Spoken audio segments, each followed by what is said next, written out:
नमस्कार, आप देख रहे हैं न्यूज नेशन। आपके साथ में लक्ष्मी उपाध्याय। बात मिडिल ईस्ट के हालातों की। अमेरिका, इजराइल और ईरान के बीच चल रहा युद्ध पूरे 1 महीने का हो चुका है।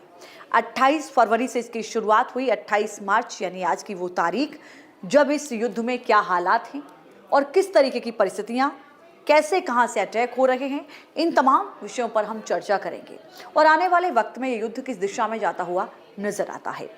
क्योंकि अब क्या है, एक और जहां ईरान की ओर से इजराइल पर हमले हो रहे हैं, हिजबुल्ला की ओर से हमले लेबनान से लगातार की जा रहे हैं, तो अब यमन में जो ईरान समर्थित हूती विद्रोही हैं, उनकी तरफ से भी इजराइल पर हमले शुरू कर दिए गए हैं।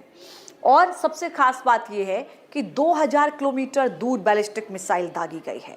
इससे आप अंदाजा लगा सकते हैं कि इजराइल को 3 तरफा युद्ध झेलना पड़ रहा है। हालांकि इजराइल की ओर से लगातार ईरान पर हमले किए जा रहे हैं, हिजबुल्ला के ठिकानों को टारगेट किया जा रहा है। लेबनान में तो ग्राउंड ऑपरेशन भी चल रहा है। कई हिजबुल्ला के आतंकियों को पकड़ने का भी दावा पिछले दिनों किया गया, उनसे बड़े हथियारों का जखीरा भी बरामद किया गया। लेकिन अब इस पूरे युद्ध में यमन में हूती विद्रोहियों के द्वारा हमले किए जाना इजराइल पर, यह किस ओर इशारा करता है।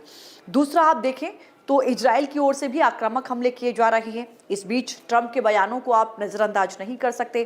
ट्रंप कहते हैं कि बातचीत का दौर चल रहा है, बहुत जल्द बातचीत से समझौता होगा, कूटनीतिक तरीके से हल निकलेगा।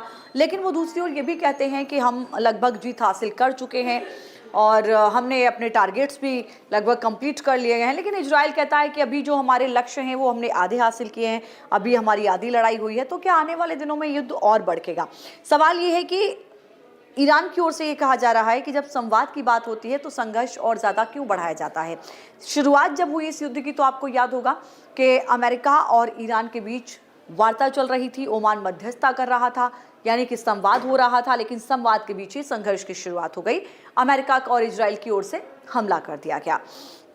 अब यहाँ से ये लड़ाई किस ओर जाती हुई नजर आ रही है, ये भी है। सबसे बड़ा सवाल ये है कि 1 महीना जो बीता है इसमें ईरान ने क्या खोया। तो स्पष्ट नजर आता है कि पहले से लेकर और अब तक के हमले में उसकी जो टॉप लीडरशिप थी उसका खात्मा अमेरिका ने किया। खामेनेई से लेकर लारीजानी तक बड़े चेहरों को खत्म कर दिया गया। अब इजराइल ने क्या हासिल किया, ये भी एक बड़ा सवाल है। क्या वो ऑब्जेक्टिव्स थे इजराइल और अमेरिका के, क्या वो हासिल हो पाए? सबसे बड़ा ऑब्जेक्टिव तो यही था, लक्ष्य यही था अमेरिका का कि वहाँ रिजीम चेंज करनी है, जो अभी तक नहीं हुआ। मुस्तफा खामेनेई वहाँ के सुप्रीम लीडर बना दिए गए खामेनेई की मौत के बाद। इजराइल क्या हासिल करना चाहता है? इजराइल चाहता है कि जो उसकी जो मिसाइल शक्ति है उसको नष्ट किया जाए। तो क्या ऐसा हो पाया? लगातार वो अपनी मिसाइलों का इस्तेमाल कर रहा है, ड्रोन का इस्तेमाल कर रहा है। और अगर 1 महीने बाद भी Iran Bahrain, Kuwait, Qatar, UAE में जो अमेरिकी बेस हैं उनको टारगेट कर रहा है, तो ये समझ में आता है कि उसकी आक्रामकता कितनी है और उसके पास लड़ाई की क्षमता कितनी है। वो कहता है कि सिर्फ आप चंद दिनों की बात करते हैं, हम सालों साल आपसे लड़ाई लड़ सकते हैं, हमारे पास इतनी कैपेबिलिटी है। अब सवाल ये भी उठता है कि क्या युद्ध शुरू करने से पहले जो आकलन किया गया ईरान का, क्या उसमें कोई कमी रह गई अमेरिका की तरफ से? सवाल ये भी है कि क्या वेनेजुएला की तरह अगर वो कहते हैं कि नहीं हमारा ऑपरेशन सफल हो जाएगा यहाँ पर भी, तो क्या लगता है कि मादुरो की तरह यहाँ मुस्तफा खामेनेई को भी उठाना इतना आसान होगा? क्योंकि ईरान की भौगोलिक स्थिति अलग है। दूसरा, अगर आप ग्राउंड ऑपरेशन की बात करते हैं, क्योंकि अमेरिका कहता है कई बार ये समझ में आता है कि बातचीत तो चल रही है लेकिन ग्राउंड ऑपरेशन की तैयारी भी अमेरिका कर रहा है। तो क्या ग्राउंड ऑपरेशन इतना आसान होगा अमेरिका के लिए? क्या वियतनाम या अफगानिस्तान में जो स्थिति रही अमेरिका की उसको वो नहीं याद किया जाएगा? क्या इतना आसान होगा ईरान में आपके लिए ग्राउंड ऑपरेशन? बड़ा सवाल। सबसे बड़ा सवाल होर्मुज स्ट्रेट को लेकर उठता है।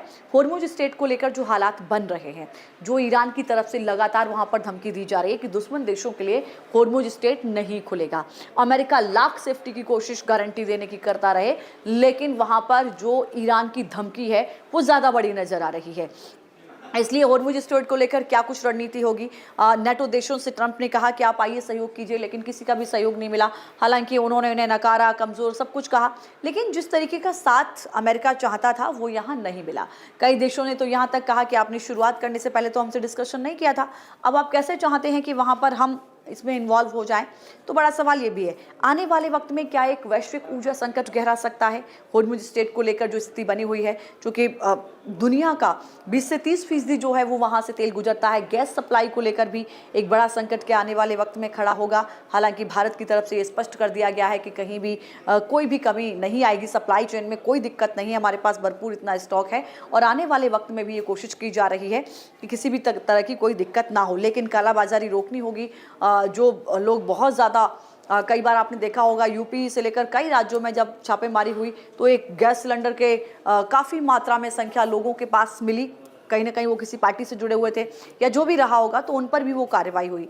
ऐसे में सवाल यही है कि और शेयर मार्केट पर आप देखिए कितना बड़ा असर पड़ रहा है, सोने चांदी के दामों में कितना असर पड़ता है। जब कूटनीति की बात होती है तो अलग उसके रिजल्ट आते हैं और जब युद्ध आगे बढ़ने की बात होती है तो उसके अलग रिजल्ट आते हैं। तो ऐसा नहीं है कि युद्ध ये सिर्फ 3 देशों में चल रहा है, हालांकि जो भी खाड़ी देश हैं वो भी इसका भुगतान भुगत रहे हैं, लेकिन इसके अलावा भी विश्व भर के बाकी देशों पर भी इसका आने वाले वक्त में असर पड़ सकता है और अभी भी पड़ रहा है। इसको भी अमेरिका इग्नोर नहीं कर सकता। आने वाले वक्त में क्या कुछ होगा इस पर हमारी नजर रहेगी। फिलहाल जो स्थिति वहां पर बनी हुई है इसको देखकर आप क्या सोचते हैं हमें जरूर बताइएगा। फिलहाल के लिए इतना ही, नमस्कार।